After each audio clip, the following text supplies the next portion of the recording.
ഇത് വഹിച്ചിരിക്കുന്നവന്റെ വിശുദ്ധിയാൽ, ഇത് വഹിച്ചിരിക്കുന്ന ഈ ചെരുപ്പ്, ഇത് വഹിച്ചുകൊണ്ടിരിക്കുന്ന ഈ യേശുക്രിസ്തുവിന്റെ വിശുദ്ധിയാൽ സഹാബുകൾ രണ്ടുകൊണ്ട് മുഖം മൂടി, എട്ടുകൊണ്ട് പാദം മൂടി, എട്ടുകൊണ്ട് പറന്നുകൊണ്ട് പരിശുദ്ധൻ പരിശുദ്ധൻ പരിശുദ്ധൻ എന്ന് പറഞ്ഞ് ആർക്കുമ്പോൾ ആ പരിശുദ്ധനായവന്റെ പുത്രൻ അവന് ഒരു അശുദ്ധിയില്ല, അവൻ പരിശുദ്ധനായവന് ആ കർത്താവിന്റെ പരിശുദ്ധിയാ. ആ ചെരുപ്പ് പോലും വിശുദ്ധിയാണ്. അതെ തൊടാനുള്ള യോഗ്യതയില്ല. പുള്ളി കറക്റ്റാ പറഞ്ഞത്. യോഗാശാനം കൃത്യ അതിന്റെ വാഴ തൊടാനുള്ള യോഗ്യത എനിക്കില്ല. ഉണ്ടോ ദൈവാസനെ? ഉണ്ടോ? ഇല്ല. പക്ഷെ എന്നിട്ടും ആ പലവിടെ കടന്നു വന്നിട്ട് നമ്മുടെ ആ പലവിടെ കടന്നു വന്നിട്ട് പറയുന്നു, അല്ലെങ്കിൽ ഇങ്ങനെ സകല നീതിയും നിവർത്തീകരിക്കപ്പെടട്ടെ, ഇങ്ങനെ സകല നീതിയും നിവർത്തീകരിക്കപ്പെടട്ടെ എന്ന് പറഞ്ഞുകൊണ്ട് ദൈവസന്നിധിയിൽ ഏൽപ്പിക്കപ്പെട്ടു. പിന്നെ ആ ആറ്റിൽ നിന്ന് കയറിയ ആരുടെ സ്തോത്രം, ആ ദൈവപുത്രൻ വന്നതുപോലല്ല കയറിയത്. 30 വർഷവും എണ്ണപ്പെട്ട കാലങ്ങൾ അല്ലെങ്കിൽ സ്തോത്രം ചിന്തിച്ചു നോക്കിയാൽ അല്ലെങ്കിൽ വലിയ അത്ഭുതങ്ങളും അടയാളങ്ങളും ഒന്നും കണ്ടു കാണത്തില്ല. പക്ഷേ ഇനിയുള്ള 3.5 വർഷമാണ് നീ കാണാൻ പോകുന്നത്. ഇനിയുള്ള 3.5 വർഷമാണ് കാണാൻ പോകുന്നത്. അല്ലെങ്കിൽ ആ അനുഭവത്തിൽ ലോകാരാജ്യം നിന്ന് കയറിയ യേശുക്രിസ്തുവിൽ കൂടി ലോകം ഇന്നുവരെ വിസ്മരിക്കത്തക്ക നിലവാരത്തിൽ അത്ഭുതങ്ങളും അടയാളങ്ങളും വീര്യപ്രവർത്തികളും അത് സംഭവിച്ചിട്ടുണ്ടെങ്കിൽ രാജ്യത്തിന്റെ കരയിൽ നിന്ന് സംഭവിച്ച നിവർത്തിയോടെ നിൽക്കുക.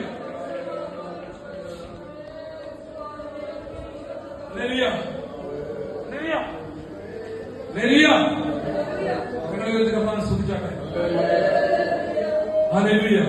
ഈ 21 ദിവസവും ഉപവാസം തീരുമ്പോൾ ഞാൻ പറയുന്നു, ഈ ആവശ്യത്തിന്റെ കാര്യങ്ങളിൽ കൂടി ചില ആരെങ്കിലും നീതിയുടെ നിവൃത്തീകരണം നടക്കട്ടെ. ഈ മാവേലിക്കര IPC സഭയിൽ ചില നീതിയുടെ നിവൃത്തീകരണം കഴിയട്ടെ, അത് നടക്കട്ടെ. നിന്റെ തലമുറ ഇവിടെ കൊണ്ടുവന്നിട്ട് അല്ലെങ്കിൽ ഇച്ചിരൂടെ കളയട്ടെ, ഇച്ചിരൂടെ വചനം കേൾക്കട്ടെ, ഇച്ചിരൂടെ താമസിക്കട്ടെ. അതിന് പ്രായമായില്ലല്ലോ. എന്ത് പ്രായം? അല്ലെങ്കിൽ മൊബൈലിൽ നിന്റെ മക്കളെ കൊണ്ട് കയറി കഴിഞ്ഞാൽ ഇവിടുന്ന് പോയി യൂറോപ്പിലെ കാര്യം നീ കണ്ടുപിടിക്കുന്നില്ലേ? അല്ലെ നാളെ അതിന്റെ സ്തോത്രം അതിന്റെ കൊമ്പ് പ്രസംഗിക്കുന്ന എന്നാണെന്നുള്ളതായി ഇന്ന് നിന്റെ മക്കൾ കണ്ടുപിടിക്കുന്നില്ല. ഇതിനുള്ള കഴിവ് നിന്റെ മക്കൾക്ക് ഏതെങ്കിലും ഉപയോഗിച്ച് ചെയ്യാനുണ്ടെങ്കിൽ ഈ വചനത്തിന്റെ പരിജ്ഞാനങ്ങൾ കൊടുത്തിട്ട് ദൈവസന്നിധിയിൽ സത്യസഭയിൽ സത്യസുവിശേഷന്മാരുടെ മധ്യത്തിൽ ഇടയന്മാരുടെ മധ്യത്തിൽ നിന്റെ തലമുറയെ ദൈവിക നിവർത്തിക്ക് നീതിയുടെ നിവർത്തിക്ക് ഏൽപ്പിച്ചു കൊടുത്ത് സ്നാനം നടക്കട്ടെ. IPC ശാലോ സഭയിൽ മാവേലിക്കരയിൽ ഇന്ന് വരെ കണ്ടിട്ടില്ലാത്ത നിലവാരത്തിൽ ഒരു സ്നാനം കൊണ്ട് നടക്കട്ടെ, ദൈവപ്രവൃത്തി നടക്കട്ടെ. കുളം കെട്ടിയിട്ടത് ചുമ്മാ മാറ്റിച്ച് ഉണങ്ങാൻ വെയിൽ വളരുന്നതല്ല. ഈ കുളത്തിൽ ആകട്ടെ. മാവേലിക്കരയുടെ 4 വാർഡിൽ നിന്നും 4 ദിക്കിൽ നിന്നും അല്ലെങ്കിൽ അതിലേക്ക് കടന്നു വരട്ടെ. അതിന് നിന്റെ നടമുറ ഒരു തടസ്സമായി നിൽക്കരുത്. നീ കാണിക്കണം മാതൃക, നീ സത്യം അറിഞ്ഞാൽ ഇനി എന്തൊരു സമയം വെള്ളം നിന്റെ മുമ്പിലുണ്ടല്ലോ. എപ്പോൾ നിനക്ക് ഇതിന്റെ ഈ തിരിച്ചറിവ് കിട്ടുന്നോ, എപ്പോഴാണോ നിനക്ക് ഈ വചനത്തിൽ കൂടി സ്നാനത്തെ കുറിച്ചുള്ള അതിന്റെ പൂർണ്ണ ധാരണ ലഭിക്കുന്നു, ആ സെക്കൻഡ് ദൈവസേനയെ ഏൽപ്പിച്ചു കൊടുക്കും. അങ്ങനെ ഏൽപ്പിച്ചു കൊടുക്കും അല്ലേ?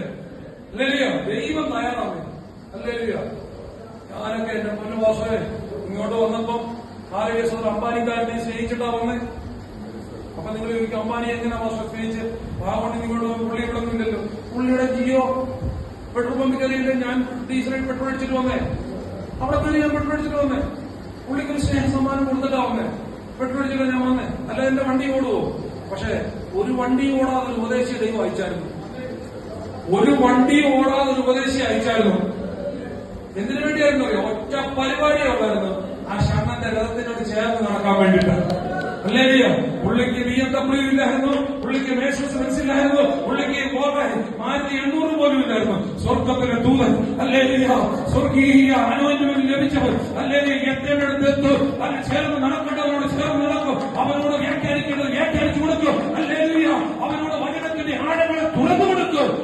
ചെയ്യാനുള്ള ശുശ്രൂഷ ചെയ്യും പോകും.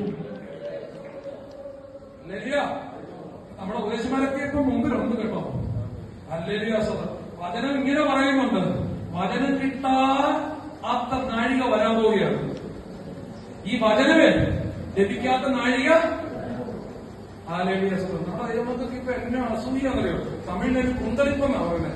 ഇല്ലേ, പാസ്റ്റർമാർ ഇച്ചിരി വെള്ളം കൊണ്ടിട്ട് നല്ല വണ്ടി വന്നു കഴിഞ്ഞാൽ ദൈവങ്ങൾ പറഞ്ഞു, അയ്യോ ഇപ്പൊ പാസ്റ്റർ പണ്ട് പറയുന്നത് ഇതിനെങ്ങനെയാണെന്ന് ഈ എല്ലാവരും 10ാം ക്ലാസ് തോറ്റു കഴിഞ്ഞാൽ തയ്യല്, ഞങ്ങളൊക്കെ നാട്ടിൽ തയ്യലിന് പഠിക്കാൻ പോകുന്നത്. ചിലവന്മാര് ജീപ്പ് പഠിക്കാൻ പോകും, ഡ്രൈവിംഗ് പഠിക്കും. അപ്പൊ ഈ തയ്യക്കാരെ തട്ടിയിട്ട് നടക്കാൻ വേണ്ട, അങ്ങനെ പറയുന്നത്. തയ്യക്കാരെ തട്ടിയിട്ട് നടക്കാൻ വേണ്ടത്. ചിലർ പറയുന്നത് ഡ്രൈവർമാരെ തട്ടിയിട്ട് നടക്കാൻ വേണ്ട.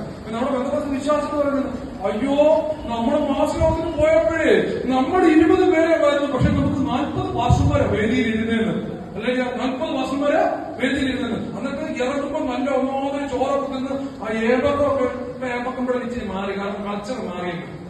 പണ്ടെന്ന് പറഞ്ഞാൽ നമ്മള് ഏമ്പക്കം വിട്ടാൽ തൃപ്തിയാണ് നിന്നായിരുന്നു. ഇപ്പം ദൗർലഭ്യം ലഭിക്കാൻ പോകുന്ന ദിനം വരാൻ പോവുക കേട്ടോ. ഈ അറിഞ്ഞ സത്യം ഇപ്പം നീ നിറവേറി. ഈ അറിഞ്ഞ സത്യത്തിന് നിന്റെ കാതുകളെ കൊടുത്ത്, ഈ അറിഞ്ഞ സത്യത്തിന് നിന്റെ ഹൃദയത്തെ കൊടുത്ത്, ഈ അറിഞ്ഞ സത്യത്തിന് മുമ്പിൽ നീ തീരുമാനമെടുത്ത് ദൈവസഭയിൽ മുന്നോട്ട് പോവുകയാണെന്നെങ്കിൽ നിന്റെ തലമുറ അനുഗ്രഹിക്കപ്പെടാതിരിക്കത്തില്ല. നിന്റെ തലമുറ മാനിക്കപ്പെട്ടിരിക്കും.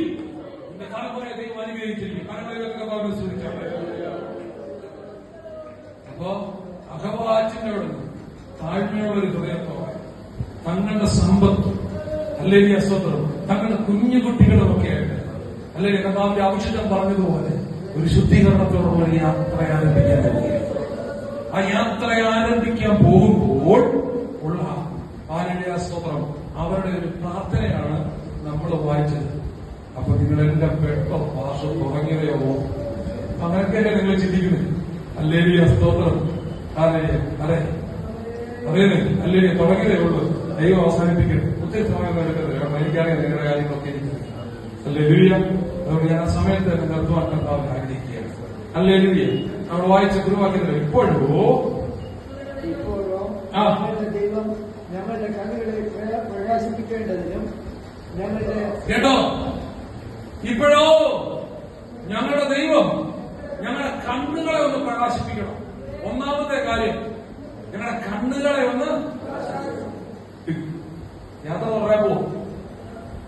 യാത്ര തുടരാൻ പോവാം. നല്ല കാഴ്ചയുണ്ടല്ലേ നടക്കുന്നത്. ലരിയ ലരിയ അല്ലേ?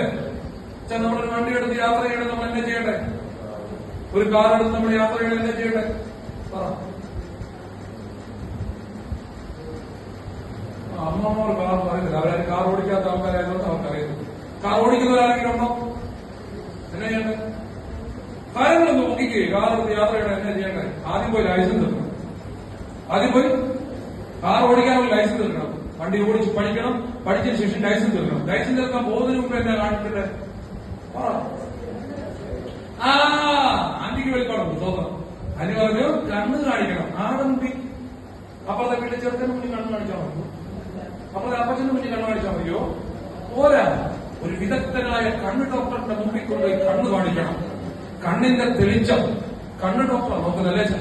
അല്ലേ ഈ അസ്വത്രം? നിന്റെ കണ്ണിന് നല്ല തെളിച്ചം ഉണ്ടോന്ന് അല്ലേ ഈ അസ്വത്രം? നമ്മുടെ ഓർമ്മപ്പോ പുള്ളി ടോർച്ചൊക്കെ എടുത്തോണ്ട് വന്നല്ലോ, എന്റെ കണ്ണ് തെളിയിക്കാൻ വേണ്ടിയായിരിക്കും.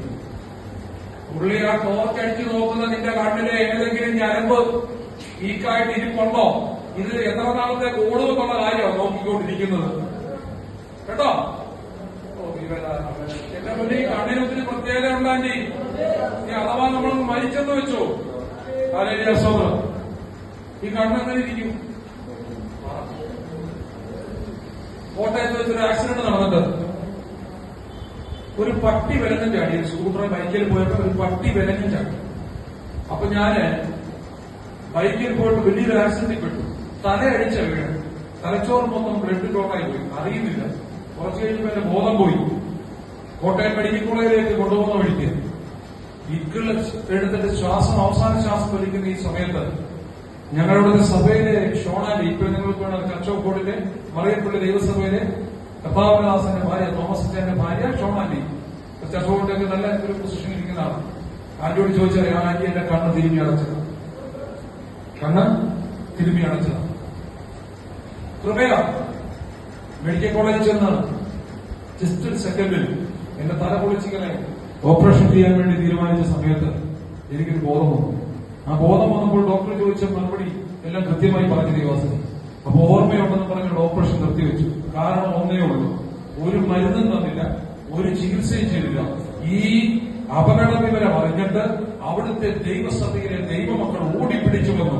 അന്ന് ഞാൻ ഇന്നത്തെ പോലെ ഓർക്കുന്നു, എന്നോട് പറഞ്ഞിട്ട് ഞാൻ ഓർക്കുന്നു, ആ അവിടുത്തെ സെക്രട്ടറി ചാൻസ് സ്കറിയാക്കുറിച്ചാനൊക്കെ ഓടി വന്നിട്ട് ജൂലൈ മാസത്തിന്റെ അവസ്ഥ നിങ്ങൾക്ക് അറിയാമല്ലോ. കോരിച്ചൊഴിയുന്ന മഴയത്ത് പഴയ കോട്ടയം മെഡിക്കൽ കോളേജിന്റെ കാഷ്വാലിറ്റി ചെളി കൊണ്ട് നിറഞ്ഞിരിക്കും.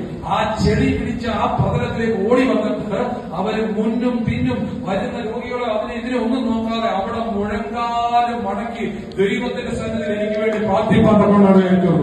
അവരുടെ പ്രാർത്ഥനയാണ് സകല ബോധം പോയി കണ്ണു തിരുമ്പി അടച്ച് എന്റെ ജീവനെ ദൈവം തിരിച്ചു തന്നിട്ട് ഞാൻ കണ്ണ് തുറന്ന് നോക്കിയിട്ട് അല്ലെങ്കിൽ ബോധത്തോടു കൂടി ഉത്തരം പറഞ്ഞത്. അല്ലെങ്കിൽ സ്തോത്രം. അല്ലെങ്കിൽ സെക്രട്ടറി ഉണ്ടോ ഈ സഭയുടെ സെക്രട്ടറി ഇല്ല? ഉണ്ടോ? സെക്രട്ടറി ഇല്ലേ? സെക്രട്ടറി ഉണ്ടോ? അല്ലെങ്കിൽ കമ്മിറ്റി ആരെങ്കിലും ഭാരവാഹികളുണ്ടോ? ഇവിടെ ഉണ്ടോ? അല്ലെങ്കിൽ അപ്പൊ അവരൊക്കെ പിടിക്കണമല്ലോ. പക്ഷേ കമ്മിറ്റിക്കാരും സെക്രട്ടറിക്കാരും എല്ലാവരും പിടിക്കണമല്ലോ. അവരോടുള്ളത് ഈ മാസം പറഞ്ഞിട്ട് പോയെന്ന് പറഞ്ഞത് മാത്യു മാസം പറഞ്ഞു. ഇന്നലെ മാസം ഏതായിരുന്നു? ഇന്നത്തെ മാസം സഹോദരിമാരോടൊക്കെ എന്നോടൊന്നുമില്ല. അതേ സഹോദരി സമാജത്തിന്റെ പ്രസിഡന്റാണ് ഞാൻ. ആ പ്രസിഡന്റ് നീ സ്വന്തം നിന്റെ വീടിന്റെ പിള്ളേരെ മുട്ടുമടക്കി പാലോ നിന്ന ഒരു കാര്യം ഓർത്തോ. സ്വന്തം സാപ്പയ്ക്ക് ഉള്ള വിടുതൽ നിന്നിൽ നിന്ന് പുറപ്പെടും, നിന്റെ നിലവിളിയിൽ നിന്ന് പുറപ്പെടും, നിന്റെ കണ്ണുനീരിൽ നിന്ന് പുറപ്പെടും. ഒരു മരിച്ചു കിടന്ന എന്നെ കോട്ടയം മെഡിക്കൽ കോളേജിന്റെ ചെടി തിരണ്ട ആ മലയാളത്തിൽ മുട്ടുമടക്കിയ സ്കറിയാക്കുറിച്ചാന്റെയും മറ്റുള്ള ദൈവസഭയിലെ ദൈവാംഗങ്ങളുടെയും അല്ലെങ്കിൽ പ്രാർത്ഥനയോ അല്ലെങ്കിൽ മരണത്തിൽ നിന്ന് അല്ലെങ്കിൽ അടഞ്ഞുപോയ കണ്ണിന് അല്ലെങ്കിൽ തുറന്നു വരണമെന്നുണ്ടെങ്കിൽ അല്ലെങ്കിൽ ജീവൻ തരണമെന്നുണ്ടെങ്കിൽ പ്രാർത്ഥനയ്ക്ക് ജനത്തിനെ പ്രകാശിപ്പിക്കുവാൻ കഴിയുമതി. അല്ലയോ വേദി ചിലപ്പോൾ കിട്ടിയില്ലെന്നിരിക്കുമോ, ഇവിടെ പ്രസംഗിക്കാൻ അവസരം കിട്ടിയില്ലെന്നിരിക്കുമോ, ഇതിനൊരു സാക്ഷ്യം പറയാനുള്ള അവസരം കിട്ടിയില്ലെന്നിരിക്കും. പക്ഷെ പ്രാർത്ഥന ജനത്തെ മാറ്റിമറിക്കൂ, പ്രാർത്ഥന ജനത്തെ ജീവൻ വെപ്പിക്കൂ, പ്രാർത്ഥന ജനത്തെ കണ്ണിനെ ശോഭിപ്പിക്കൂ, പ്രാർത്ഥന ജനത്തെ കണ്ണുകളെ തുറക്കൂ.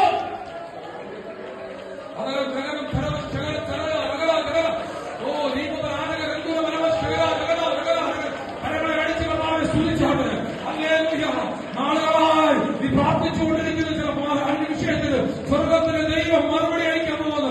എന്നോട് പരിശുദ്ധാത്മ ദൂതരിക്കുകയാണ്. അല്ലേ എന്തുകൊണ്ട് ഇത്ര താമസം?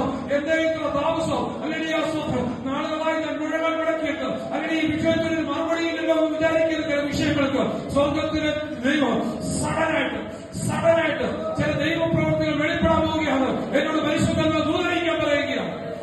അതരം നഗരം തരവ ശകല